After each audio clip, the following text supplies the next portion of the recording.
Estranged husband feels the kick of karma and begs for cooperation 15 years later. I wanted to share my story about 15 years in the making that came to something of a conclusion recently. So I, 40F, married this man Ryan, 41M, in my early 20s and had his child. He turned out to be a serial cheater. Abuse, STDs, the whole nine. And then when my daughter was not yet 2, he abandoned us and hid in another state. I tried to get in contact with him at first, but it was just disappointment and frustration, so we went on with our lives. About 10 years passed, and my daughter wanted to start traveling more with me, but when I tried to get her passport, it was denied because her father is on her birth certificate, and we needed his permission. I found him. Actually, his second ex-wife helped me a lot.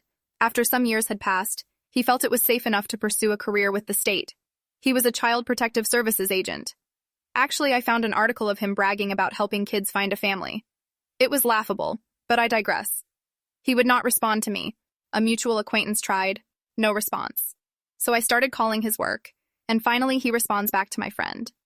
He claimed he would sign the passport permission paperwork, but he never did. So I filed for child support. Of course, he tried to stall, ordered a paternity test citing, "She doesn't look like me and my family." And if Maury put them side by side, the audience would be jeering him for denying this. So after paternity is established, the judge asks him if he wants a relationship with his daughter now, knowing she is his. His response? Well, she's grown now. And then the judge gave him 10 years of back pay child support due. His tantrums were always funny to see. I got about 3 or 4 months worth of child support garnished from his job, until he lost that job. Turns out dodging child support while being a CPS agent is considered unethical behavior. He went back into hiding, did all the usual deadbeat stuff, work construction, complain about the system, married a lady with a couple of kids, trying to rebuild his wall of children to hide behind. And the child support arrears accumulated. Eventually it was so much, they froze his accounts, put liens on his property, and a bench warrant. We go back to court. He sobbed about how his card got declined trying to buy pizza. He couldn't even buy pizza for his family.